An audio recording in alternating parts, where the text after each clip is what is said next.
What it do, homies? We're back with some more Fat Electrician. This time we're checking out America's Invisible Concrete Battleship. There's two words in there that don't make sense with invisible, and that's concrete and battleship. Fort Drum. Let's go ahead and shut up and turn it up. El Frale, that time the U.S. military-industrial complex. Ah yes, El Frale, that time the U.S. military-industrial complex decided to play Pimp My Island. Today we're talking about Fort Drum. Yes, I realize that's a military base in New York. No, that's not what we're talking about. There's another Fort Drum. It's guarding the mouth of Manila Bay in the Philippines. It's also referred to as El Frale Island, America's unsinkable concrete battleship, or the USS No-Go. Basically, my dad lives in Leavenworth. There's a fort there. For some reason, I'm just blanking on its name. So that was my first experience with forts and everything. He wasn't military. I have no idea why he moved to Leavenworth. And then my second experience was Fort Riley, which is in Manhattan, Kansas, because I went to K-State. And boy, do they blow stuff up down there. There were so many nights where you just hear boom, boom, boom, boom. Make me wonder, what's going on over there? Like, what exactly are they testing over there in Fort Riley? the U.S. military took a tiny island and turned the entire thing into a gun, and we're going to talk about it right after a word from our sponsor. This video is brought to you by Sheath. Okay, here's the deal. They're like normal underwear, except they're better because they have a pouch that you can stick your junk in, and then your balls aren't stuck to your thigh. And trust me, it's just one of those things you don't know you need it until you need it, and once you have it, you're not going to be able to live without it. I need it.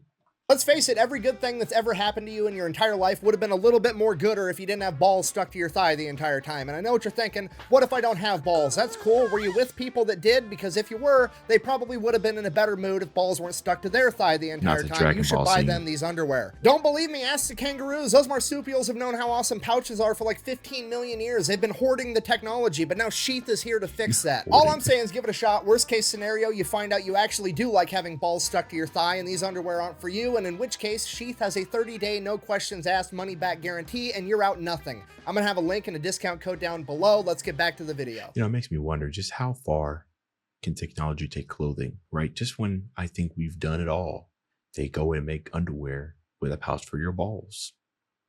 I mean, why not? It's got to be a market, right? So why on earth did America turn an island into a giant gun? Well, our story begins in 1898 during the Spanish-American War. Why is America at war with Spain? To be honest, I'm kind of blanking out on that right now. Statistically, it's probably because they messed with our boats, so let's go ahead and double check that together. How did the Spanish-American War start? The USS Maine mysteriously exploded in a Cuban harbor, believed to be the Spanish. See, I was right. It's always the boats every single time. Honestly, at this point, Jordan Peterson needs to go back and rewrite his book because he actually wrote a book called 12 Rules for Life, and the fact that not fucking with America's boats wasn't rule number one seems like an oversight on his part. Anyways, so America sends a bunch of boats in. Maybe that's because he thought it was common sense that he didn't need to put it in his book, but yeah, I guess oversight. Could at least put it like in the footnotes or something like that. P.S. at the end. Boats wasn't rule number one seems like an oversight on his part. Anyways, so America sends a bunch of boats into Manila Bay to fight the Spanish. While they're headed into Manila Bay, they pass this tiny little rock island called El Frale, and on El Frale there was a bunch of Spanish artillery that basically tried to ambush all the American ships. It didn't really work, but it was a super good idea. Fast forward, America wins the Spanish-American War, takes control of the Philippines. So now with America in charge, they decided that they wanted to be able to defend Manila Bay, and they remembered back to how the Spanish almost had a successful ambush by putting artillery on El Frale, and that's when the Americans in charge said, hey, hear me out. Instead of putting artillery on El Frale, what if we turned El Frale into artillery? So the engineer was like, okay, here's the plan. We're going to level the entire island perfectly tabletop flat, and then we're going to build an enormous concrete bunker on top of it with 2 battleship turrets, each of which having 2 12-inch guns on them. So the engineer in charge draws the blueprints up, sends those off to the War Department to get approval, at which point the War Department is like, hold on, let me get this straight. You want to level an entire island, build an enormous concrete bunker on top of it, and then you want to equip it with 2 battleship turrets, each of which has 2 12-inch guns that we're going to have to manufacture in Watervliet Arsenal in New York and ship them all the way to the Philippines. Sure. To which the engineer is like, yeah, that's exactly what I want to do. And the War Department is like, I pump those numbers up. Those are rookie numbers in this racket. Because we're going to do 14-inch guns, each of which is going to be shooting. Wait. So they posed it as if it was a ridiculous an idea and said, no, we need more firepower. Rookie numbers. That was them being generous. They probably didn't even think that they were going to go for it, so they were being a little modest. This is probably exactly what the engineer wanted. 1,600-pound shells. If somebody tries to sneak into Manila Bay, we're literally going to start shooting cars at them till they go away. So they start construction in 1909, and it takes them 5 years to finish. And what they end up with is Fort Drum. Its concrete is anywhere between 25 and 36 feet thick. The top deck is completely reinforced with steel, essentially making the entire fortress completely impervious to any weapon that exists at this point in time. Then the guns on top are 14-inch M1909 guns in a dual turret that was specially manufactured just for Fort Drum, and it is the only place they were ever used. This turret has armor that is 18 inches thick, virtually making that impervious too. Then, just in case being able to shoot cars at people you don't like while being inside of a bunker that makes you impervious to retaliation isn't enough, it also has 4 6-inch guns and 2 3-inch anti-aircraft guns. And inside the bunker, they have 6 months worth of food, their own power plant, and a distillery so that they can make their own clean drinking water. Basically, it's the world's best doomsday bunker. So it's completely done. It's like 1914. America has built this incredible weapon, and now, in true American fashion, we're not really going to use it until it's borderline obsolete, and then we're going to give it away to somebody else. So kind of fast forward through the next 20 years. I mean, hold on, he said true American fashion, right? So I can't think of anything else right there at this moment of anything else that they've done that with. Y'all let me know in the comments. There's always army guys stationed there and on hand in case anything happens, but nothing ever does. It's kind of like being stationed on a naval vessel, and because of that, the army guys that serve there give it the nickname the USS No-Go, considering it never fucking goes anywhere. Then, of course, during that same time period, World War I happens. After World War I, America downsizes their military considerably. Then the Great Depression happens,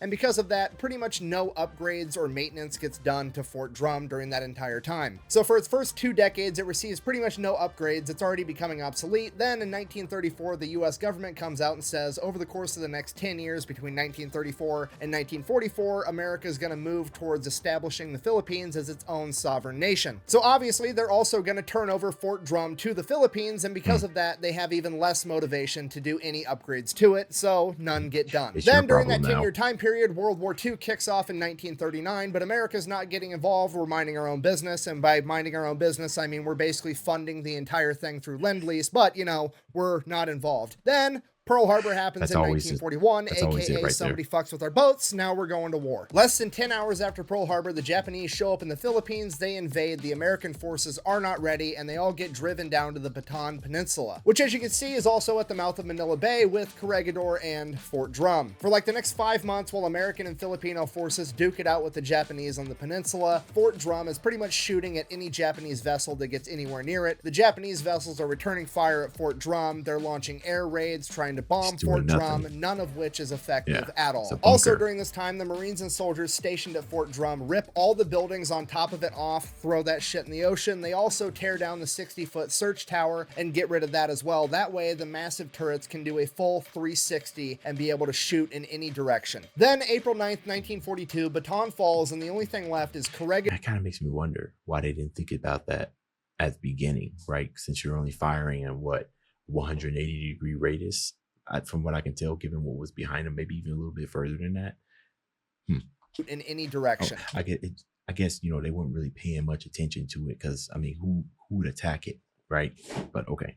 Then, April 9th, 1942, Bataan falls, and the only thing left is Corregidor, Fort Drum, and 2 other small coastal forts. For weeks after this, the Japanese shell both Corregidor and Fort Drum with naval gunfire, as well as conduct bombing runs. Fort Drum is pretty much completely impervious to all of it, which infuriates the Japanese. Corregidor, on the other hand, is nowhere near as fortified, and they are hurting bad. Because of this, the majority of Corregidor's defenses have been completely destroyed, and the only thing defending Corregidor now is Fort Drum. On May 5th, 1942, the Japanese would launch an amphibious attack on Corregidor. Fort Drum would land direct hits on 2 Japanese landing craft, destroying them completely, infuriating the Japanese even further. Despite that, it wasn't enough, and Corregidor would fall on May 5th. Dang. The concrete battleship and the 240 men manning it are now the last holdouts in the Philippines against the Japanese, and it is pissing the Japanese off. And in immediate retaliation for them taking out several of the Japanese landing crafts at Corregidor, they begin launching air raids against Fort Drum, and they are, again,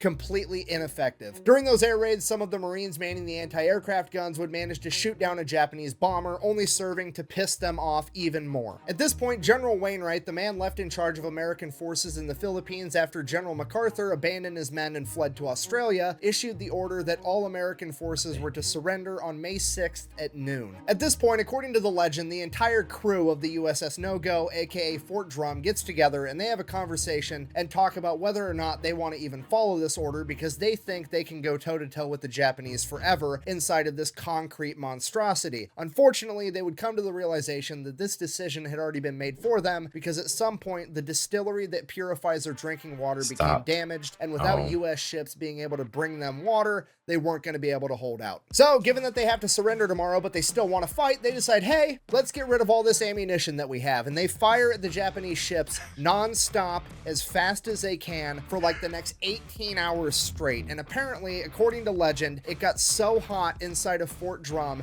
that it was able to increase the muzzle velocity of the guns, and they were able to score more hits on Japanese ships that thought that they were out of range. And they continued to fire non-stop until 11:59 on May 6th, when they were finally forced to surrender at noon. That sounds absolutely terrifying. 18 hours on end, they had that much ammunition. You got this castle basically pretty much the big O, right? For those of you who like watching anime, bro, it's the big O of probably not the big O, but this bunker that's firing these big old huge shells and ammunitions for 18 hours straight. It's just boom, boom, boom, boom, boom. That's insane. Yeah, man. If I'm Japanese, you telling me I gotta get in there and fly to that and they still shooting, bro? I went to sleep. I had dinner. I had a call and I came out thinking that it was over, and you firing even more? Nah, bro, that's crazy. Proceeded to sabotage the guns, the power plant, and flood as much of Fort Drum as they possibly could, making it useless to the Imperial Japanese. At the time of their capture, all 240 men were still alive, and only 5 of them had been injured after weeks of combat. They would then be taken as prisoners by the Imperial Japanese, where the majority of the men would be tortured, starved, and worked to death, and it is believed that less than 30 of the men at Fort Drum returned home after World War II. Fast forward 3 years, 1945, America is now winning the war in the Pacific, and they have returned to the Philippines to reclaim them from the Japanese. At this point, Fort Drum is believed to be completely inoperable, and nobody has seen anything that would suggest otherwise, until in April of 1945, an American PT boat would get a little bit too close, and Japanese machine guns would begin firing upon him from Fort Drum. This intel gets sent up the chain of command, at which point nobody really knows what's happening. Maybe they're trying to restore Fort Drum and use it. Maybe there's just a bunch of Japanese soldiers that are being barracked there. Who knows? Either way, Uncle Sam says, you know what? That's mine, and I'm gonna need it back. So at first, they try to bomb it with planes. Obviously, that's not gonna everybody's paychecks. It didn't work when the Japanese did it. I don't know why they thought it would work now. Then they send out a cruiser to shell it with naval gunfire. Again, obviously it doesn't work, at which point shit proceeds to get out of hand pretty quick. Basically, the chain of command didn't really know what to do, so they're like, hear me out. Let's just give the blueprints for Fort Drum to an entire platoon of Army combat engineers, aka the demolition men, and tell them to get rid of it, and the sooner they do, the sooner we all get to go home. So the engineers take the blueprints, they go come up with a plan. I don't really know how long it took them. I presume about the same amount of time it takes them to smoke a cigarette. That's probably not a coincidence. They come back to the chain of command. They're like, okay, here's what I need. All right, we're gonna need an entire company of infantry, 1,000 gallons of gasoline, 2,000 gallons of diesel, all the incendiary and white phosphorus grenades you can find, a 30-minute fuse, and a camera guy, because you're going to want to get this shit on video. And apparently the chain of command is like, okay. So a couple days later, April, Friday the 13th, 1945, the U.S. forces launch Drum D-Day. 2 American ships pull up, drop landing ramps onto Fort Drum, and all the infantry and combat engineers run out to secure the deck, at which point they start taking fire from one of the 6-inch guns. They all return fire, including the ships, until that 6-inch gun stops. Then they secure the entire deck, and the combat engineers get to work. The engineers then run a hose up onto Fort Drum and begin pumping 3,000 gallons of gasoline and diesel into the air vent of Fort Drum. They then proceed to put 600 pounds of TNT, a bunch of white phosphorus, and incendiary grenades on top of it, rig it up to a 30-minute fuse, light it, and fucking run. They hop back in the boats, they sailed a safe distance away, and then they waited and they watched. And this is what they saw. That explosion was so powerful that it shot the 2,000-pound hatch on top of Fort Drum 300 feet into the air. And if you watch the video a little bit closer, you can actually see the hatch punch through the top of the mushroom cloud before falling back into the smoke. The diesel fire inside of Fort Drum then proceeded to burn for 5 days straight, officially putting an end to any hopes of ever restoring it to its former glory. In the coming months, American and Filipino forces would reclaim the Philippines, Japan would end up surrendering, World War II would come to a close, and the next year, on July 4th, 1946, the Philippines would gain their independence, becoming their own sovereign nation, and thus taking control of Fort Drum, where it still sits at the mouth of Manila Bay, pretty much in the same condition that America left it, serving as a powerful reminder to not mess with America's boats, or anything that even kind of sort of looks like a boat for that matter. Don't mess with okay, it. just Still don't. to this Thank day, you for probably. watching. Best way to support the channel is go buy some merch over at thefatelectrician.com. Quack bang out. Y'all think even with, you know, today's militaries and everything, you know, it's probably still the truth, right? Don't mess with our boats. It's power shifting or anything. Maybe, not sure, but that's the end of this video. Dave's out.